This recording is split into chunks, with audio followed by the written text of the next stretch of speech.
What's up, everybody? This is the Nubian King.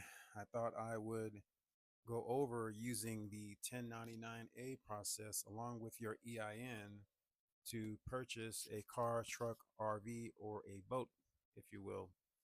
Um, just keep in mind that no matter what you purchase, it is up to you to do your own research.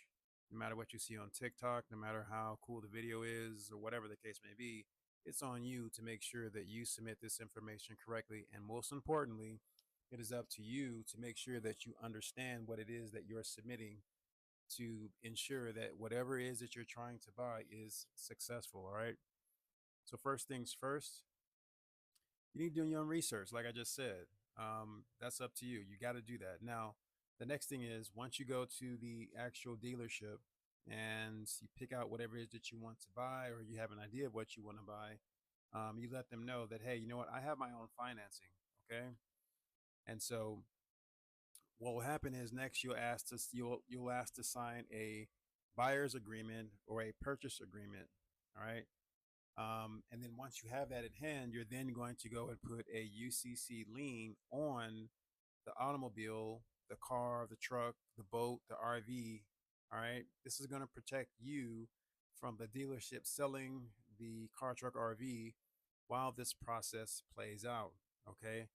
Um, Now, the dealership is also going to have to um, they're also going to have to submit some additional forms, which is the 1099-A, of course, but they're also going to have to submit the 1099 OID, the 1096, and then the 1041V.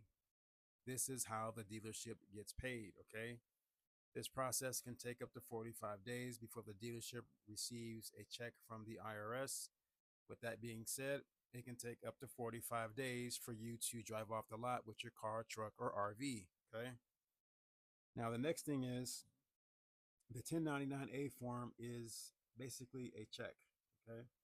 And anytime we get a check and we want to cash it, you have to sign or endorse the back of that check. All right. And you do the same thing with the 1099-A. Although it's a carbon copy with multiple little copies, you're going to need to endorse each copy of that 1099-A. So you have to turn it over. You're going to have to endorse it with your signature. And you have to do that for, I think, 3 times or 4 times, because it's one thick little packet that you write on, and it's a carbon copy. Okay. The next thing that you're going to need to do is fill out the actual form itself. This is where you put in, for the lender's name, you're going to put in your estate and or trust information. All right. And you're also going to put in the address of your estate and trust or trust. Okay.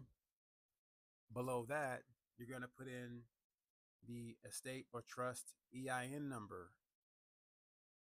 On the right of that, where it says borrower's 10, you're going to add in your social security number and or the EIN number of a second business that you want to be the borrower of this process, of this transaction. Okay. You're also going to, below that, you're going to put in where it says borrower's name, you're going to put in your name, John Doe, Jane Doe, whatever it is, put it there. You're going to put in your address. You're going to put in your city, state, and zip.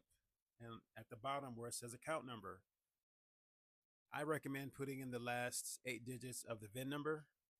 But you can put in whatever you want as the account number. It's totally up to you. Okay. Now, the other thing is on the right hand side where it says date of lender's acquisition or knowledge of abandonment, you're going to put in the date that you signed the purchase agreement, because that's typically the date that you're purchasing the car, truck, or RV. All right. To the right of that, you're going to put in the year, just 2024. Okay. Now, below that, in boxes 2 and 4, you're going to put in the same number. And what I mean by that is if the car, truck, or RV is, if the sticker price is 80,000, okay, the sticker price is 80,000. But after you do some upgrades, you put on some newer tires, or let's say you put on a tunnel cover on the truck, or whatever that you do to the RV, and it comes out to 95,000, you're going to put 95,000 in box 2 and 4. Okay. Box 5 does not apply. So don't do anything with box 5. Box 6 is what you put in as far as what you're purchasing. If it's a car, truck, or RV, just put in something simple: purchasing new car, truck, or RV. You don't have to give like a detailed explanation of what you're buying. They just need to have a gist of what it is that you're trying to do. Okay. To the far right of that, where it's in it, to the far right of that, it says copy A. Copy A goes to the IRS. Okay. Copy A is basically what the IRS needs in order for them to process this form, and it cannot be a printed copy. The reason why is because you have to order this form from the IRS, and this particular form is machine fed, meaning that it has to be in a certain format in order for it to be fed into a machine, and that machine will read and sort of process this document. All right. Now let's scroll down to copy B. Copy B is the exact same information as on the previous section, copy A. Only difference is copy B goes to the borrower, which is you. You keep this copy for your own records, okay? Um, and as you can see below in red, since you're using your EIN, you want to sign with your signature, and you also want to put executor, receiver, or trustor by your name because you're using your EIN number, okay? The only time you use beneficiary or something to that effect, like beneficiary anyway, is when you're not using an EIN number. Okay. Now, the last one is copy C. This copy will go to the dealership. They need a copy for their own records as well. Okay. The exact same information on A, B, and C. The only difference is they're just multiple copies so that all three parties, you, the dealership, and the IRS, you all have your own version of this document.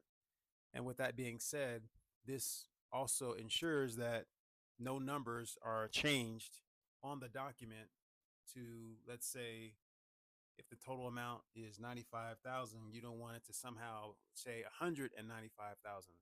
So that's why, everybody gets their own copy. All right. So let me know what you guys think about this information. Let me know if you think that this information is useful. And if you do, can you go ahead? I appreciate it if you would share it with whomever you might feel that could use this information.